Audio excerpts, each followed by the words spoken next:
রাজধানীর গুলশানে বিচারপতি শাহাবুদ্দিন পার্কে তরুণদের সঙ্গে মতবিনিময় করবেন বিএনপি চেয়ারম্যান তারেক রহমান। বিএনপির উদ্যোগে আমার ভাবনায় বাংলাদেশ শীর্ষক জাতীয় রিল মেকিং প্রতিযোগিতার বিজয়ীদের সঙ্গে কথা বলবেন তিনি। দর্শক, শাহাবুদ্দিন পার্কে আছেন সহকর্মী আহসান হাবিব, যুক্ত হচ্ছি তার সাথে। হাবিব, আপনি আমাদের সঙ্গে যুক্ত হয়েছেন। হাবিব, আমাদেরকে জানাবেন অনুষ্ঠানে বিস্তারিত কি?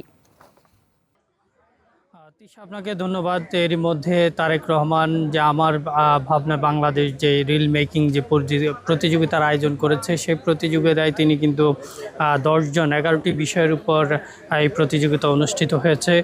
10 জন বিজয়ী ঘোষণা করা হয়েছে এই প্রতিযোগিতায়। তাদের সঙ্গে গুলশান যে শাহাবুদ্দিন পার্ক রয়েছে, সে পার্কে তিনি এসেছেন। এরই মধ্যে তার সঙ্গে রয়েছেন তার মেয়ে ব্যারিস্টার জাইমা রহমান। তারা প্রবেশ করেছেন এবং তাদের সাথে আলোচনা করবেন যে 10 জন আসলে এই 11টি বিষয়ের উপরে রিল মেকিংটা করেছে, তাদের সঙ্গে তিনি আজকে এই বিচারপতি শাহাবুদ্দিন পার্কে তিনি আলোচনা করবেন যে তারা যে বিজয়ী হলেন বিষয়গুলো নিয়ে। সেই বিষয়গুলো যে বিশেষ করে ফ্যামিলি কার্ড, কৃষি কার্ড সহ বিএনপির যে 11টি নির্বাচনী যে ইশতেহার ছিল, সেই বিষয়গুলোর উপরই আসলে এই রিলগুলো মেকিং হয়েছে। তো বিজয়ীদের সঙ্গে তিনি আজকে মাত্রই আসলেন, তিনি প্রবেশ করেছেন এবং সেখানে বসেছেন। তার মেয়ের সঙ্গে রয়েছেন তার মেয়ে জাইমা রহমান।